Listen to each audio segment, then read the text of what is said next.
성경 말씀 마태복음 13장에 있는 말씀을 보겠습니다. 마태복음 13장 45절. 또 천국은 마치 좋은 진주를 구하는 장사와 같으니 극히 값진 진주 하나를 만나매 가서 자기의 소유를 다 팔아 그 진주를 샀느니라. 마태복음 13장은 비유장입니다.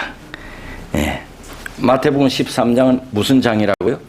비유장입니다. 예. 비유에 대한 말씀은 마태복음 13장에, 물론 사복음서 다른 곳에도 나와 있지만 우리 마태복음 13장 하면 비유장. 오늘은 값진 진주에 대해서 살펴보겠습니다. 이 사람이 진주를 발견하고 아주 눈이 동그래지네요. 빛이 나는 그분이 진주긴 진주입니다. 묻습니다. 값진 진주는 선물입니까? 여러분, 진주는 선물입니까? 진주는 선물입니까? 오늘 제목은 값진 진주는 선물입니까? 아닙니까? 제목입니다. 부제는 가장 값진 애물단지. 가장 값진 애물단지. 이게 부제입니다. 천국은 마치 좋은 진주를 구하는 장사와 같으니 극히 값진 진주 하나를 만나매 가서 자기의 소유를 다 팔아 그 진주를 샀느니라. 오늘은 진주는 뭘 나타냅니까? 상인은 누굽니까? 진주는 선물입니까? 자기 소유를 다 팔아 산다는 의미는 뭡니까? 라고 하는 이 소제목으로 살펴보겠습니다. 진주는 뭡니까? 이 진주입니다. 이 진주는 길이가 67cm, 폭이 30cm, 무게가 34kg.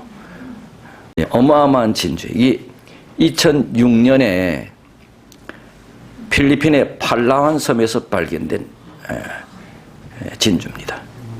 이 고기 잡는 어부집에 보관이 됐다가 그 어부집이 이사하면서 10년 만에 공개된 진주입니다.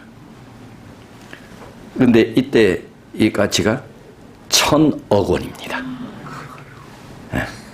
그 어부는 완전히 땡 잡았죠. 그 어부가 알고 보관했는지 모르지만 하여튼 자기 집에 이걸 보관해다가 10년 동안 보관했나 보죠. 이사하면서 공개됐는데 그때 당시 1,000억 원, 지금은 뭐 어마어마하죠. 이 진주는 태국의 한 어부 하차이 씨라고 하는 사람이 바닷가에서 발견한 진주입니다. 황금색 멜로 진주입니다. 여자들 진주 좋아하지요? 진주 제일 안 좋아하는 이 무리들이 있어. 황금색 멜로 진주입니다.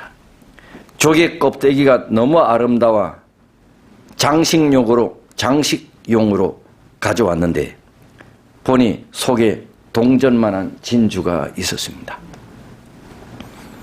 여러 색의 진주 중에 황금색 진주가 가장 가치가 높답니다. 이것이 당시에 4억 원에 판매되었습니다. 지금은 뭐 훨씬 더. 여자들은 진주를 좋아합니다. 진주는 뭡니까? 진주는 구원이요 예수 그리스도 자신입니다. 진주입니다. 이 진주는 조그마한 기스나 흠도 없습니다. 이거는 예수 그리스도는 흠이 없습니다. 너무 값진 멋있는 진주라서 이 진주를 구한 사람은 다른 모든 것들은 눈에 안 들어왔습니다. 예수 그리스도의 가치를 아는 사람들은 다른 것이 눈에 안 들어옵니다. 그러면 상인은 누굽니까? 상인은 진리를 간절히 찾고 있는 무리들입니다. 상인은 진주를 열심히 찾았어. 진리를 찾고 있는 무리들입니다. 예수님 당시에 각국에 이런 상인들이 있었습니다. 예컨대 이방인 로마 백부장 고넬료는 바로 진리를 간절히 찾고 있는 상인이었습니다. 예루살렘에 핍박이 임하자 믿는 사람들이 다 흩어져 도망갔습니다. 빌립의 말씀을 듣고 개종한 구스넷이 아프리카, 그 사람도 진리를 찾는 상인이었습니다. 여러분, 그 예수님께서 탄생할 때 저 이방에서 온 사람들이 누구예요? 동방 박사들, 그들 역시 진리를 찾는 상인들이었습니다. 그리고 유대인들 중에도 진리를 찾는 사람들이 있었습니다. 그러나 대부분의 유대인 지도자들, 성경학자들, 장로들, 이런 사람들은 진리를 찾지 않았습니다. 오히려 이 상인은 진리를 찾고 있는 무리들입니다. 그러면 본문에 나타난 진주는 선물입니까? 진주는 선물이요. 선물은 구원이요 예수 그리스도라고 했습니다. 그렇다면 구원은 선물입니까? 그렇습니다. 값없이 주신 선물입니다. 분명합니다. 그런데 선물이 아닙니다. 선물입니다. 그런데 선물이 아닙니다. 그거는 내 말은 말이 안 됩니다. 그런데 내가 말하는 것은 말이 됩니다. 네. 왜? 선물인데. 여기 상일에 보니 자기 소유를 다 팔아 뭐 했대요? 샀답니다. 그렇다고 한다면 선물이 아니지요. 분명히 선물입니다. 그런데 선물이 아니, 모든 것을 다 주고 샀다 했습니다. 사람들은 말합니다. 구원은 예수 그리스도의 선물이라고 말합니다. 맞는 말입니다. 구원은 값없이 주신 선물입니다. 그러나 그분에게 아낌없이 자기 자신을 바치는 자들에게만 선물입니다. 아낌없이 자기 자신을 바치는 자들에게만 선물입니다. 그리스도께서 명하신 모든 말씀을 즐겨 순종하기 위해 내 자신을 그리스도께 바친 사람들에게만 선물입니다. 이게 실물교훈에 있는 말씀을 보면 다 같이 읽어보십시다. 시작. 그리스도의 복음은 만민이 가질 수 있는 축복이다. 구원은 즐겨 순종하고 내 자신을 그리스도의 피로 사신 소유물로서 그분께 바침으로만 얻을 수 있다. 구원을 내 자신을 그리스도께 바치는 사람만 얻을 수 있는 선물입니다. 모든 사람이 얻을 수 있는 것은 아닙니다. 자신을 그리스도께 바친 사람들만 선물입니다. 실무교훈 117조 시작. 우리는 우리의 노력으로 구원을 얻을 수 없다. 그러나 그것을 얻기 위해 이 세상의 모든 것을 버릴 만큼 깊은 관심과 백절불굴의 정신을 가져야 하는 것이다. 여러분, 이 세상의 모든 것을 다 버린 대가로 구원을 얻습니까? 아닙니다. 그것은 행위로 말미암아 구원을 얻는 것입니다. 내가 모든 것을 다 희생했기 때문에 구원 얻는 것은 아닙니다. 그러나 적어도 구원을 얻을 사람은 적어도 주님을 그리스도를 위하여 내 모든 것을 다 바칩니다. 그러나 내가 그렇게 바쳤기 때문에 그 대가로 구원을 얻는 것은 아닙니다. 내가 아무리 대가를 치른다 할지라도 구원에 비하면 대가가 어림없습니다. 그러나 적어도 그런 대가를 치른 사람이 구원을 얻습니다.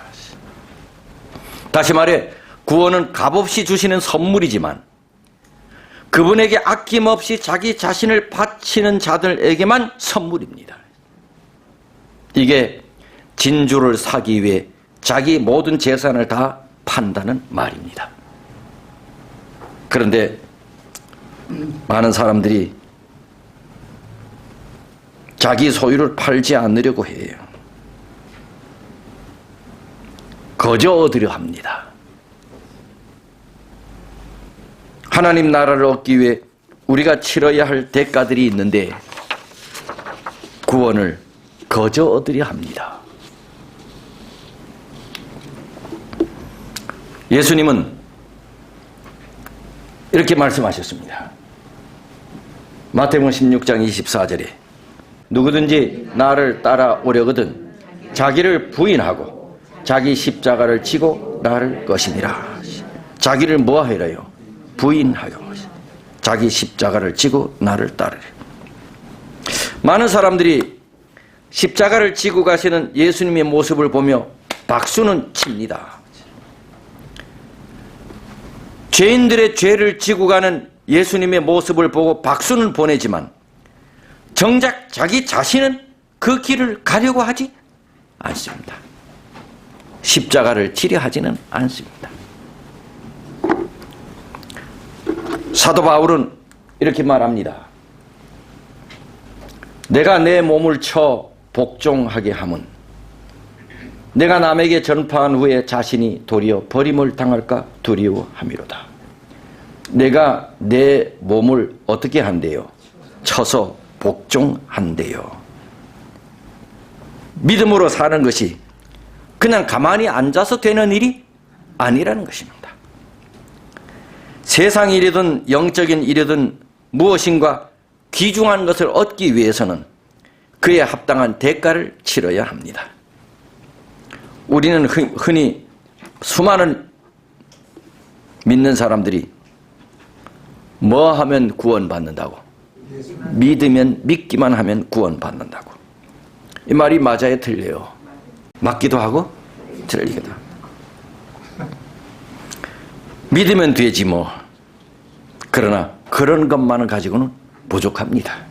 바벨론의 포로로 잡혀간 다니엘은 믿음으로 살려고 뭐를 정했대요? 뜻을 정했어요. 그는 하나님을 기쁘시게 하기 위하여 아주 굳은 결심을 한 거지요. 그 다니엘이 한 결심은 우리가 하듯 그냥 말로만 하는 것이 아니에요. 자기 생명을 내놓는 결심을 한 것입니다. 우리도 마찬가지입니다. 진주를 얻으려고, 구원을 얻으려고, 예수 그리스도를 얻으려고 우리의 모든 것을 다 팔고 바치고 헌신해야 되는 것입니다. 제가 하는 말은 어떤 사람이 또 그래, 우리 목사님이 구원 받으려면 내 있는 집 팔으래. 내가 언제 그랬습니까? 그냥 그 사실을 믿는 것만으로는 부족합니다. 그렇게 쉬운 거라면 하나님께서 당신 자신이 사람이 되어 우리를 위하여 십자가에 죽을 필요가 없습니다. 영원한 심판을 받아야 할 죄인인 우리를 위해 하나님이 대신 죽으셨는데 구원이 그렇게 쉬운 것이나요? 그리고 그 값진 보화와 보물을 발견한 사람이라면 당연히 자기가 있는 거 다 바칩니다. 그거 살려고. 왜? 그 가치가 내가 파는 가치보다 훨씬 크니까. 이 진주 장사는 좋은 진주를 구하기 위해 열심히 진주를 찾아다녔대요. 좋은 진주는 찾아다닙니다. 우리는 옛날에 때 다마치기라 그래서 그걸 다마라 했어요. 여러 다마 가운데 혹시 왕다마도 복들이라 해. 근데 자기가 있는 다마 가운데 제일 자기가 마음에 드는 거지. 네, 제일 마음에 들어. 그래서 이제 다마를 따먹게 하잖아요. 그럼 내가 져서 하나 이제 내줘야 돼. 절대 복돌이는 안 내줍니다. 그걸 복돌이라 그래. 근데 이제 저녁에 해가 질 무렵에 한참 놀다 보면 해가 지잖아. 그래서 놀다 보면 다마를 잊어버릴 때가 있어. 다마 잊어버릴 때가 있어. 그 복돌이 다마를 해봤자 요즘 그거 뭐 그 가치가 나가 안 나가. 그런데 아무리 찾아도 없어. 그런데요, 장로는 그런 경험했나? 그렇게 애들이 늦게 일어나잖아. 새벽에 일어납니다. 왜요? 복돌이 찾으러 갑니다. 그 복돌이가 뭔데? 진짜 진주의 가치를 아는 사람은 찾으러 다닙니다. 좋은 진주를 찾는 사람은 열심히 진주를 찾아다녔대, 이 상인이. 오늘날의 예수 믿는 사람들이 신앙에 적극적이지 않아요. 신앙은 적극적이어야 돼. 진주를 찾기 위해서 열심히 찾아야 돼. 적극적인 믿음 생활이 필요해. 열심 있는 믿음 생활이 필요하다고. 앉아서 먹여주는 것만 먹겠다는 소극적인 신앙생활보다는 내가 찾아서 먹어야 돼. 적극적인 신앙생활을 필요해. 신앙생활에도 힘을 쏟아야 돼요. 이 세상의 모든 이치가 그렇잖아요. 힘을 안 쏟고 되는 일이 없잖아요. 힘을 안 쏟고 되는 일이 없어요. 힘을 쏟아야 돼. 신앙생활을 진주를 구하는 장사꾼처럼 해야 된다 그랬어요. 왜? PR도 하고 다른 사람에게 PR도 하고, 그리고 또 어떤 면에 신앙은 발로 하는 거야. 머리로만 하는 게 아니야. 발로 하는 거야. 열심히 교회도 출석하고 열심히 봉사도 하고 열심히 뭔 일이 있으면 참석도 하고. 신앙은 발로 하는 거야. 또 다른 사람에게 봉사와 친절한 행위를 통해서 또 하고. 신앙생활은 진주를 구하는 장사꾼처럼 적극적으로 해야 돼. 이런 말이 있어요. 부지런한 거지는 없다. 부지런한 거지는 없다. 그리고 내 보니 거지도 부지런해야 얻어먹더라.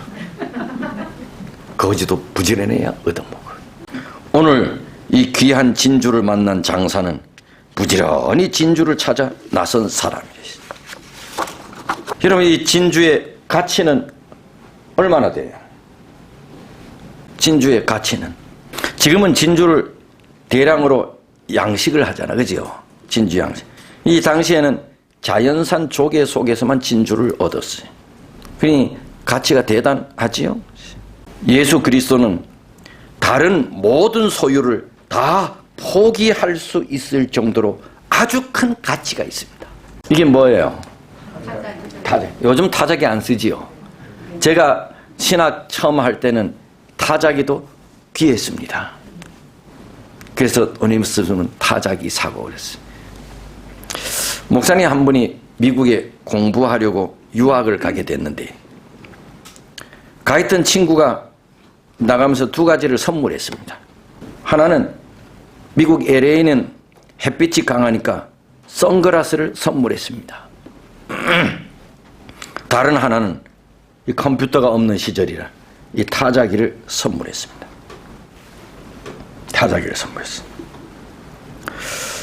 집에 가서 박스를 열어보니 타자기가 나왔는데, 보니 새 게 아니고 중고로 아주 많이 사용한 타자기를 제가 받은 것입니다.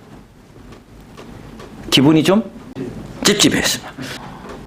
자기가 쓰던 헌 것을 버리는 셈으로 준 것이라 생각했던 것이죠. 기분이 찜찜했어요.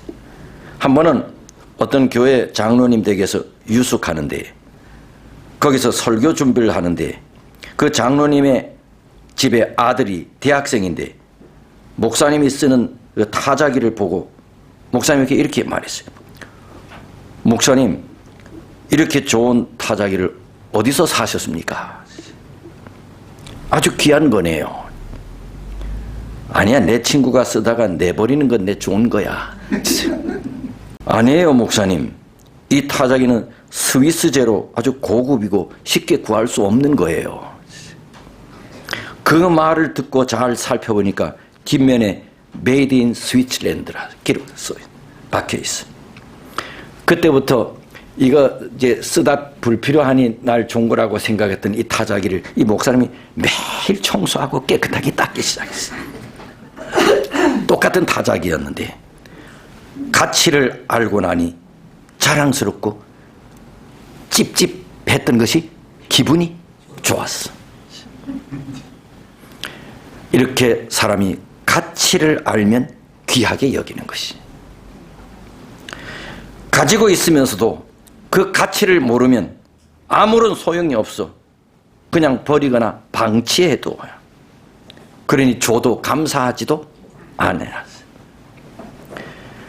예수님의 가치를 아는 사람은 예수를 가장 가치 있게 여기며 삽니다.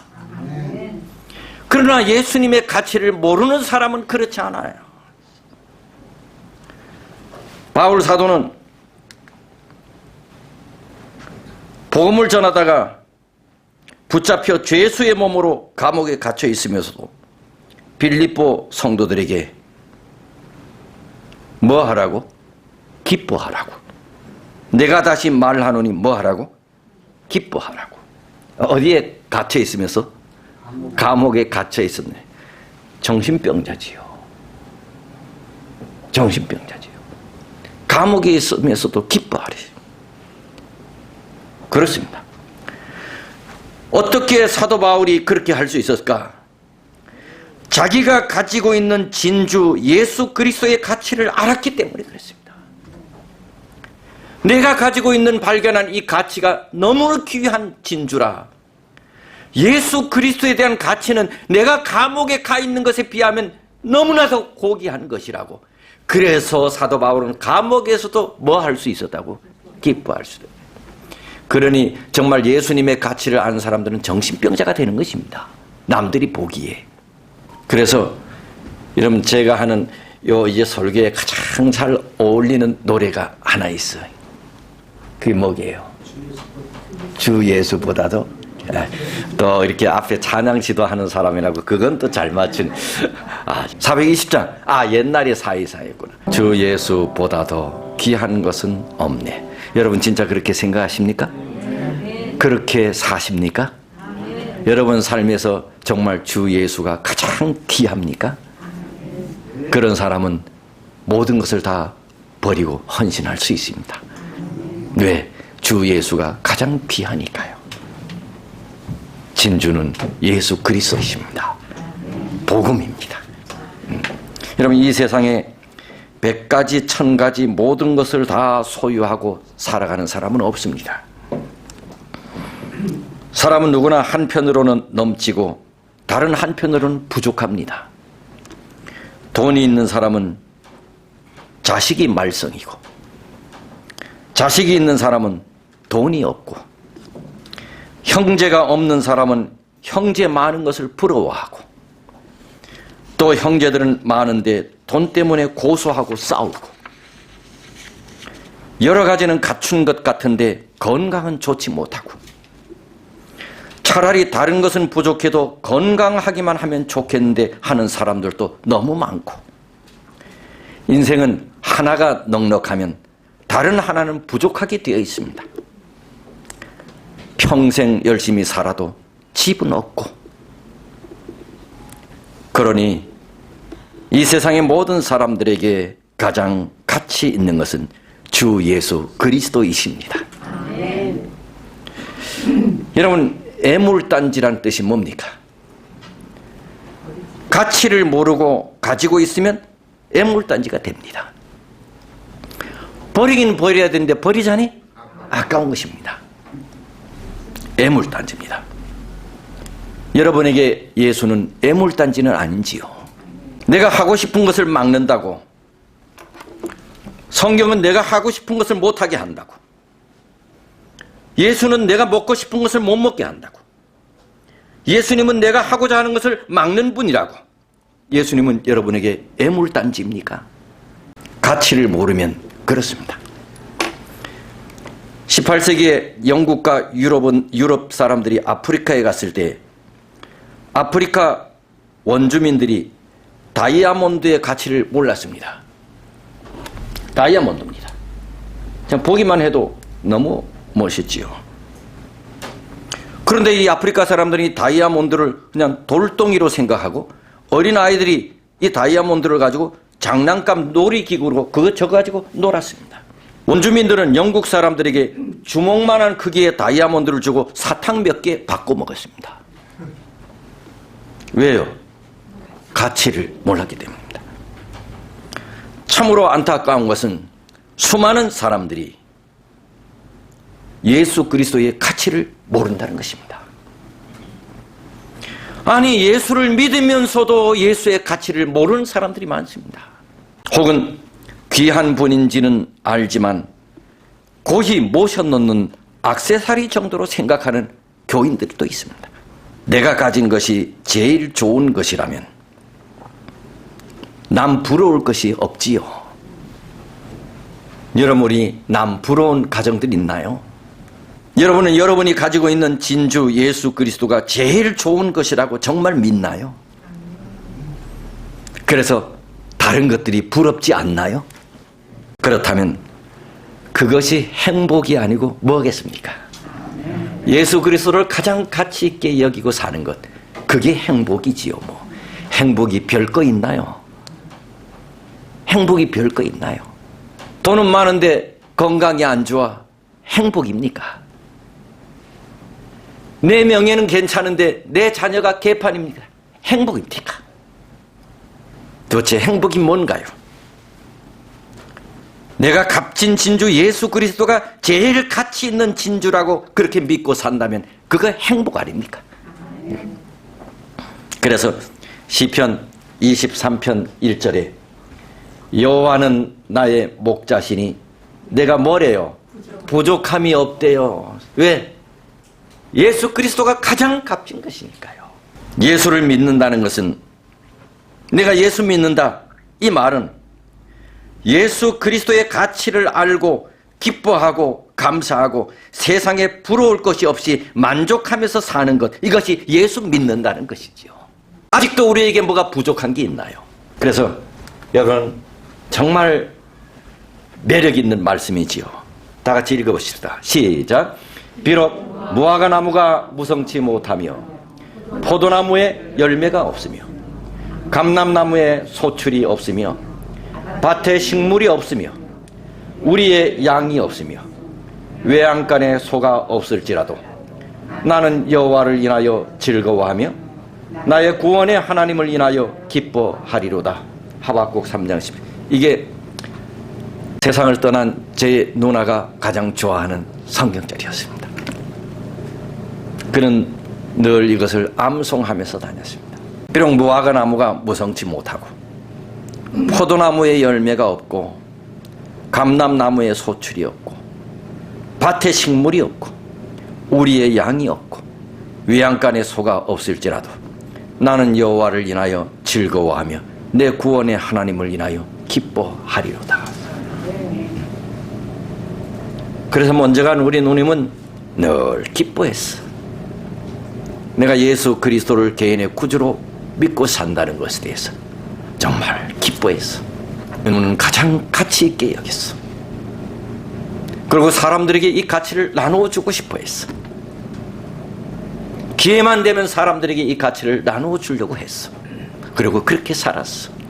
나는 모든 것이 없어도 나는 여호와를 인해 즐거워하며 내 구원의 하나님을 인하여 기뻐하리로다. 아멘. 여러분, 오늘 본문의 해석은 이중 적용이 됩니다.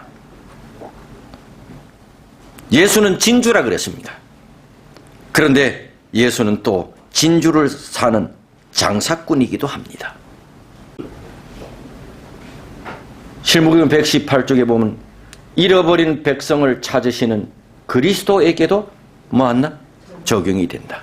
예수님은 잃어버린 영혼을 찾아다니는, 값진 진주를, 잃어버린 진주를 찾아다니는 장사꾼이 바로 예수 그리스도. 오늘 여기 보면 인자가 온 것은 잃어버린 자를 찾아 구원하려 함이니라. 예수님은 진주이면서 동시에 뭐예요?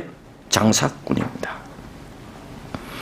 예수께서 하늘을 두고 이 땅에 내려오셔서 그분이 찾으셨던 값진 진주는 잃어버린 영혼이었습니다. 대쟁투의 현장에 내려와 잃어버린 영혼들을 찾다가 사단의 총탄에 맞아 죽으신 것입니다. 예수께서는 값진 진주를 사기 위해 자기의 모든 소유를 다 팔았습니다. 예수님께서는 잃어버린 영혼을 찾기 위해서, 예수께서는 값진 진주를 사기 위하여 자기의 생명까지도 팔았습니다.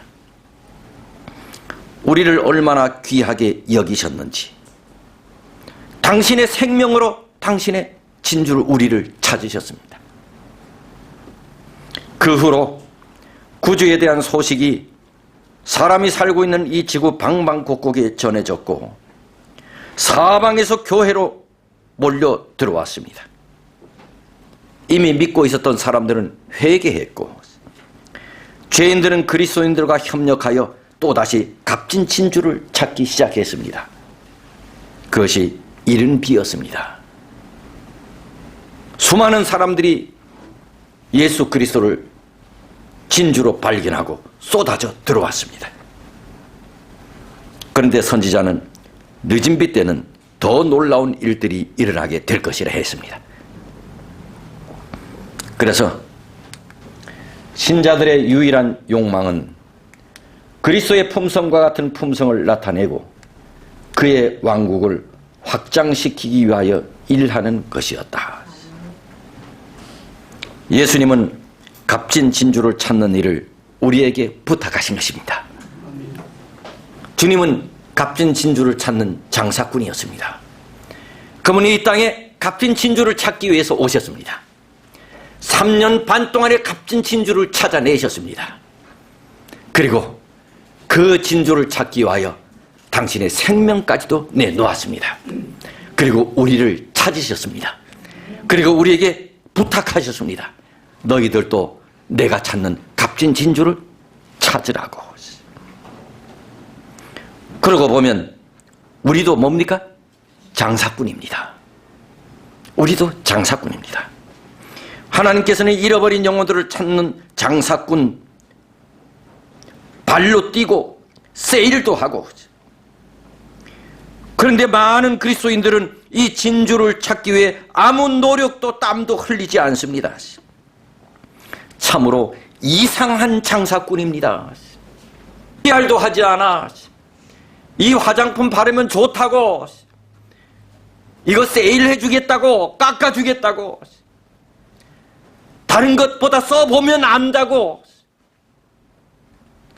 발로 뛰어다니고 말로 PR을 하고 아무것도 PR도 하지 않고 자랑도 하지 않고 소개도 하지 않고 세상에 이런 장사꾼이 무슨 장사꾼이야. 많은 사람들이, 이 가치를 아는 사람들은 다른 사람들에게 이 가치를, 진주를 소개하지 않을 수가 없대요. 후일에 많은 사람들이 왜 나에게 이 귀한 진주를 소개해 주지 않았냐고 원망할 것이라 그랬습니다. 고린도후서 6장 2절에 지금이 구원받을 기회요, 지금이 은혜 받을 때다. 우리에게 언제나 기회가 있는 것은 아니다. 지금이 구원받을 기회요, 은혜 받을 때다. 이 사람들은 이 진주의 가치를 아는 사람들. 보니까 이 젊은이도 진주의 가치를 아는 사람, 열심히 장사하고 있습니다. 세일즈맨입니다. 세일즈맨입니다. 이 사람들이 여러분과 저가 되었으면 좋겠습니다. 오늘 말씀을 마치겠습니다. 하나님 아버지, 오늘 우리에게 말씀해 주셔서 감사합니다. 우리가 은혜 받은 대로, 느끼고 깨달은 대로 그렇게 순종하며 살도록 하나님 우리에게 믿음을 더해 주옵소서. 우리에게 작은 우리의 마음을 담은 헌물 주님 앞에 드립니다. 기뻐 받으시옵소서. 내신 손들 위에도 하나님 사는 날 동안 건강하게 하시고 또 재물의 복도 하나님 허락해 주옵소서. 이제는 우리 하늘 아버지의 크신 사랑, 주님의 크신 은혜, 성령 하나님의 감화 감동하심이 머리 숙인 우리 모든 성도들, 또 이 자리에 참석하지 못했지만 병석에서 같은 마음으로 하나님을 예배하는 우리 교우들 위해 다가오는 한 주간 동안 충만히 역사해 주시기를 예수님의 이름으로 축원하옵나이다. 아멘.